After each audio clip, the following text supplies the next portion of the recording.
Sir Sharmila గారు జగన్మోహన్ రెడ్డి గారికి complete అపోజిట్‌గా మారిపోయినట్టు మనకు కనిపిస్తూ ఉంది సార్. నిన్న తీవ్రమైన విమర్శలైతే చేశారు. కాదంబరి చిత్వాన్ని ఇష్యూలో గానివ్వండి, అక్కడ జగన్ గారినే తప్పుపట్టారు. వరదల విషయంలో కూడా జగన్మోహన్ రెడ్డి గారినే తప్పుపట్టినట్టు తెలుస్తుంది.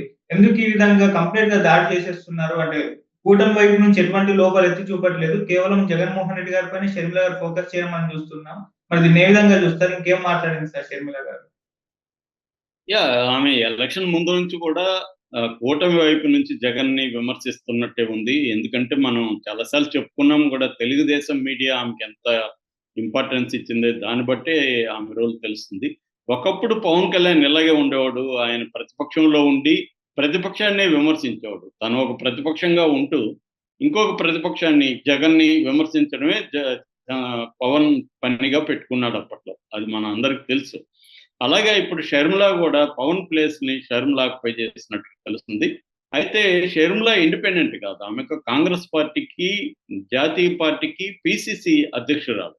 అంటే జాతీయ పార్టీకి ఒక విధానం ఉంటది. రాష్ట్రానికి విధానాలు మారవు. ఆహ్, రాష్ట్రంలో ప్రభుత్వ వ్యతిరేకత ఉన్న చోట ఆ ప్రభుత్వానికి వ్యతిరేకంగా పనిచేయడం ఉంటది. అది గతంలో జగన్ ప్రభుత్వం ఉంది కాబట్టి ఈమె జగన్‌ని టార్గెట్ చేస్తుందనేది సమర్థించుకున్నారు. ఓకే. ఫైన్. ఎందుకంటే అధికారంలో ఉన్న పార్టీ అరాచకాలు ఎక్కువ చేస్తది కాబట్టి దానికి వ్యతిరేకంగా ఉండడం అవసరం. షర్మిల ఆ పని చేసింది మంచిదే. కానీ ఇప్పుడు ఎవరు అధికారంలో ఉన్నారు? కూటమి అధికారంలో ఉంది. ఎన్‌డీఏ కూటమి అధికారంలో ఉంది. దేశవ్యాప్తంగా కాంగ్రెస్‌కి ప్రధాన శత్రువు ఎవరు? ఎన్‌డీఏ కూటమి. సో, ఇక్కడ గూడా ఆంధ్రప్రదేశ్‌లో గూడా ఎన్‌డీఏ కూటమి అధికారంలో ఉన్నప్పుడు ఎన్‌డీఏ కూటమి చేసే తప్పుల్ని ఎత్తి చూపడం, ఎన్‌డీఏ కూటమి ప్రజా వ్యతిరేక విధానాలు అమలు చేస్తుంటే దాన్ని ప్రశ్నించడం ఇది గదా కాంగ్రెస్ పార్టీ చేయాల్సింది. షర్మిల కాంగ్రెస్ పార్టీ లీడరా? లేకపోతే ఇండిపెండెంట్‌గా పనిచేస్తుందా? అన్న డౌట్‌లయితే అందరికొస్తుంది. కానీ ఆమె ఈ ప్రభుత్వం ఏర్పడినప్పటి నుంచి ఎప్పుడు గూడా చంద్రబాబుని గట్టిగా నిలదీయట్లేదు. వైసీపీ వాళ్ళు చెప్పినట్టుగా చంద్రబాబుని పూలతో కొడుతుంది. జగన్‌ని రాళ్ళతో కొడుతుంది. సో, ఇది కనిపిస్తా ఉంది ప్రతిసారి. ఇప్పుడు మళ్ళీ ఆమె ఒక పక్క వరదలొచ్చి అతలాకుతలం ఆంధ్రప్రదేశ్ ఒకవైపు అవుతుంటే, వాటి మీద ఆమె ఉద్యమాలు జేయాలి. వాటికి సరిగ్గా సహాయక చర్యలు అందట్లేదని ఆమె ప్రెజర్ చేయాలి. కనీసం కేఏ పాల్‌ని చూసి నేర్చుకోవాలి. కేఏ పాల్ నిన్న విజిట్ చేసి కేఏ పాల్ డిమాండ్‌లు చేశాడు. చంద్రబాబు బాగా పనిచేస్తున్నాడని కూడా కేఏ పాల్ కితాబిచ్చాడు. అయితే చంద్రబాబు ఇప్పుడు పనిచేస్తున్నాడు గానీ ముందుగా ఏం చేశాడు? 28 ఆగస్టు 28 తేదీ హెచ్చరికలు ఐఎండీ చేసింది ఇండియన్ మెటీరియలాజికల్ డిపార్ట్‌మెంటు. చేస్తే దాన్ని సమీక్ష కూడా చేయలేదు చంద్రబాబు. దాన్ని పట్టించుకుంటే ఇంత జరిగేది కాదు. ఇప్పుడు పనిచేస్తే సరిపోతుందా? అనేది గూడా ఆయన విమర్శించాడు. అంటే ఒక పక్క చంద్రబాబుని అప్రిషియేట్ చేస్తూనే ముందస్తుగా చంద్రబాబు స్పందించడంలో ఫెయిల్ అయ్యాడన్న విషయాన్ని గూడా పాల్ తీసుకొచ్చాడు. మరి ఆయన చిన్న పార్టీ ప్రజాశాంతి పార్టీ అనేది నిజానికి ఆయన సింగిల్ మ్యాన్ పార్టీ అని చెప్పొచ్చు. దాంట్లో పెద్ద నాయకులు గూడా ఎవరు లేరు. ఆయనే అలా మాట్లాడుతుంటే ప్రజల పక్షాన నిలబడి, ఈమె ప్రజల పక్షాన నిలబడి వరదల్లో చిక్కుకుపోయిన 3,00,000 మంది వాళ్ళ వైపు నిలబడి మాట్లాడాల్సింది పోయి, నిన్న కడపలో ప్రెస్ మీట్ పెట్టి జగన్‌ని తిడుతుంది.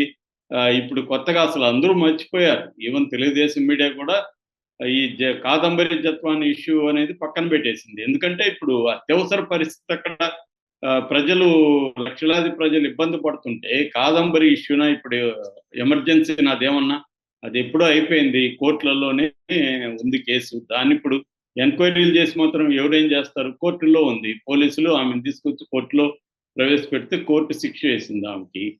జైలు శిక్ష వేసింది. శిక్ష అంటే శిక్ష కాదు. జైలులో పెట్టమని రిమాండ్‌కి తరలించింది. దాని తర్వాత ఏం జరిగింది? దాంట్లో అక్రమాలేమన్నా జరిగుంటే ఆల్రెడీ చంద్రబాబు స్రవంతి రాయ్ అనే ఒక ఏఎస్‌పీ దీని మీద కమిటీ ఏశారు. కమిటీ నిర్ణయాలు విచారణ జరిపి దాన్ని సబ్మిట్ చేస్తుంది. దాన్ని బేస్ చేసుకొని చంద్రబాబు ఐఏఎస్ ఆఫీసర్లు, ఐపీఎస్ ఆఫీసర్లు ఎవరు ఇన్వాల్వ్ అయి ఉన్నారో వాళ్ళ మీద చర్యలు తీసుకుంటాడు శాఖాపరంగా. ఒకవేళ ఇంకా ఏదన్నా ఉంటే జగన్ రోల్ ఉంటే కూడా జగన్ మీద కేసులు పెడతారు. లీగల్‌గా ఏం జరగాలో జరుగుతుంది. ఇది ప్రాసెస్ నడుస్తుంటే, ఇది ఇప్పుడు ఇంపార్టెంట్ అన్నట్టుగా ఈమె జగన్ మీదనే పడి నిన్నంతా గూడా జగన్ మీద ఏడుస్తుంది. అంటే ఈ జత్వాని ఆమె ఒక మహిళా డాక్టరు. ఆమెకు అన్యాయం జరిగింది. సో, ఆమె సామాన్యురాలు అయ్యుంటే వీళ్ళెప్పుడో మూసేసి ఉండేవాళ్ళు. ఆమె అసామాన్యురాలు. ఆమె సినిమా యాక్టర్ ఇవన్నీ చెప్తుంది. నిజానికే చంద్రబాబు, తెలుగుదేశం వాళ్ళు మీడియా పట్టించకపోతే ఆమె సైలెంట్‌గానే ఉండింది. ఆమేమి గొడవ ఎక్కడ చేయలేదు. వీళ్ళొచ్చి ఆమెను తీసుకొచ్చి ఏదో ఒక ఇష్యూ కావాలి కాబట్టి ఈళ్ళు దింపినట్టుగానే అందరికి అర్థమవుతుంది. దీన్నిప్పుడు డైరెక్ట్‌గా జగన్‌కి ఇన్వాల్వ్ చేసి, సజ్జన్ జిందాల్ జగన్ అడిగాడు. జగన్‌కి తెలియకుండా వీళ్ళు చేస్తారా? జగన్‌కి ఇద్దరు కూతుర్లున్నారు.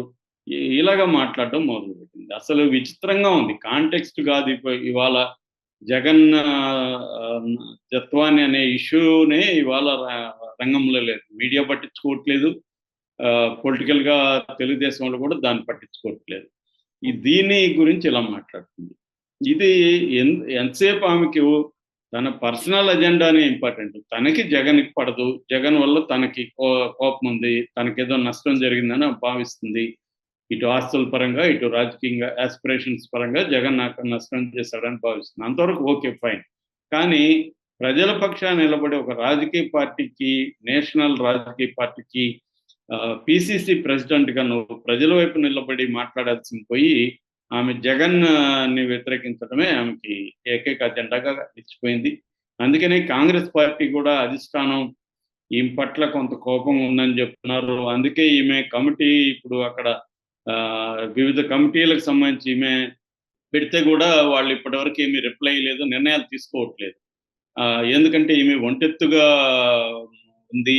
తన వాళ్ళనే ఆ కమిటీలో పెట్టుకుంటుంది. సీనియర్స్‌ని ఎవరిని కన్సల్ట్ చేయట్లేదు అన్న అభిప్రాయం వాళ్ళకుంది. అందుకని దాన్ని పెండింగ్‌లో పెట్టారు. సో, ఈ నేపథ్యంలో ఈమేమన్నా కూటమి వైపు వెళ్ళిపోతుందా? లేకపోతే తెలంగాణలాగా సొంతంగా పార్టీ పెట్టుకొని మళ్ళీ చంద్రబాబుకి షాడో లాగా పనిచేస్తుందా? ఒకప్పుడు పవన్ కళ్యాణ్ పనిచేసినట్టు అనేది చూడాలి. అది గానుంటే పవన్ కళ్యాణ్ కంటే ఆయనకుండే కరిష్మా వేరు. ఆయనకుండే సినిమా గ్లామర్ వేరు. ఈమెకేం గ్లామర్ ఉంటది? ఈమెనెవరు పట్టించుకుంటారు? కాంగ్రెస్‌లో ఉంది. జగన్‌కి నష్టం జరుగుతుంది కాబట్టి కొంత తెలుగుదేశం మీడియా మాట్లాడుతుంది కానీ, అదర్‌వైజ్ ఆమెనెవరు ప్రజలైతే పట్టించుకోరు. వందల సంఖ్యలో గూడా ఆమె సభ పెడితే వచ్చే పరిస్థితి లేదు ఇవాళ. హ్మ్. ఎందుకంటే ప్రజల సమస్యల కోసం పనిచేసి, ప్రజల కోసం ఆమె పనిచేస్తూ నిలబడితే, అప్పుడు కొంత ప్రజల్లో సానుభూతి వస్తది గానీ, జగన్నే తిడతా ఉంటే జగన్ ఆల్రెడీ చిత్తుగా ఓడించి పక్కన పెట్టారు జనం. ఇప్పుడు నువ్వు జగన్‌ని తిట్టడం వల్ల లాభం ఏంటి? నువ్వు ప్రజల సమస్యలు గదా! జగన్ తిట్టడం వల్ల జనాలకేం మేలు జరుగుతుంది? జగన్ అక్రమాలు చేసుంటే వాటిని చేయడానికి ఎట్లాగో కూటమి ప్రభుత్వం అదే పనిలో గదా ఉంది. కూటమి ప్రభుత్వం జగన్‌ని సర్వనాశనం చేయాలని ఆల్రెడీ ప్లాన్‌లో ఉండారు వాళ్ళు. ఆహ్, ఏ కేసుని వదలకుండా వాళ్ళు పైకి తీస్తారు గదా! నీకెందుకది? నీ పనేం జేయాలి? నువ్వు కాంగ్రెస్ పార్టీని ఎట్లా డెవలప్ చేయాలనేది ఫస్ట్ కర్తవ్యం గదా! కాంగ్రెస్ పార్టీని అభివృద్ధి చేయడానికి కదా నిన్ను పెట్టారు. అది చేయట్లేదు.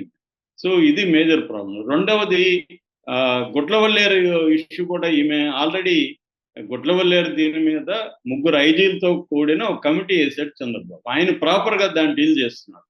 కెమెరా లేదని లోకేష్ చెప్పినా గూడా చంద్రబాబు మాత్రం సిస్టమాటిక్‌గా వెళ్తున్నాడు. గుడ్లవల్లేరు జరిగింది. విద్యార్థినులు కంప్లెయింట్ ఇచ్చారు.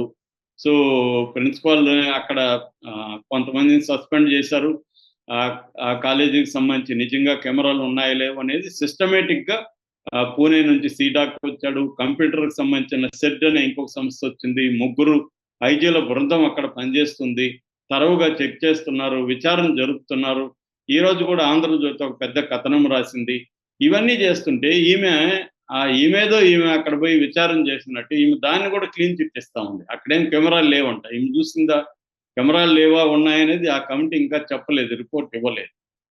కెమెరాలు లేకపోతే అసలు ఈ విషయాల్లో బయటికెందుకొచ్చాయి? అనేది గూడా మాట్లాడాలి గదా! కెమెరాలు ఉన్నాయా లేదా అనేది వేరే విషయం. వీడియోలయితే కొన్ని బయటకొచ్చాయి అనేది వాస్తవం అని జ్యోతి గూడా రాసింది. ఈ మాత్రం క్లీన్ చిట్ ఇచ్చేస్తుంది. ఈమె కంప్యూటర్ ఎక్స్‌పర్ట్ లాగా అక్కడ షోవర్‌లో పెడితే షోవర్ పనిచేయదంట. కాబట్టి షోవర్‌లో పెట్టలేదంట. ఈమె చూసిందా వెళ్లి? ఈమేమన్నా ఎక్స్‌పర్టా? ఈమె ఎలక్ట్రానిక్ డిటెక్టర్స్ పెట్టి ఏమన్నా చెక్ చేసిందా? అంటే కూటమికి నష్టం వచ్చే విషయాల్లో క్లీన్ చిట్ ఇస్తది.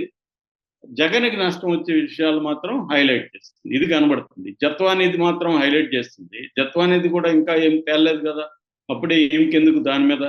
ఇది గూడా ఇంకా తేలలేదు గదా! ఇదెందుకు ఆమె మాట్లాడుతుంది? విద్యార్థుల వైపు కదా ఆమె ఆలోచించాలి. విద్యార్థులను వచ్చిందా లేదా సమస్య గాదు. వచ్చిందని వాళ్ళు నమ్ముతున్నారు విద్యార్థుల్లో. దానివల్ల వాళ్ళకుంటే సైకలాజికల్ ట్రామా ఉంటది. వాళ్ళు చదువుల మీద ఫోకస్ చేయలేరు. ఎవరి వీడియోలు బయటకు వెళ్ళాయో తెలీదు. ఇటువంటి ఒక భయభ్రాంతంగా ఉన్నప్పుడు వాళ్ళ దగ్గరికెళ్ళి పరామర్శించి, "ఏం కాదమ్మా, ఒకవేళ వెళ్ళున్నా గూడా మీరేమి టెన్షన్ పడకండి. ఏం కాదు. జీవితం ముఖ్యం. మీరు చదువుల మీద ఫోకస్ చేయండి" అని ఒక మహిళగా వాళ్ళకి ధైర్యం చెప్పాల్సింది పోయి, క్లీన్ చిట్ ఇస్తుంది. సో, షర్మిలని ఏదో అనుకోని పాపం కాంగ్రెస్ పార్టీ పెట్టింది. కాంగ్రెస్ పుట్ట మునిగిపోయే కార్యక్రమం అయితే షర్మిల చేస్తుంది. దీనివల్ల షర్మిలకి ఏమన్నా లాభం ఉందో తెలీదు. చంద్రబాబు ఏమన్నా ఆమెకి హెల్ప్ చేస్తున్నాడో మనకు తెలీదు గానీ, ప్రజలకు షర్మిల వల్ల మాత్రం సున్నా లాభం. ఏ రకమైన లాభం లేదు. Okay sir. Thank you so much sir.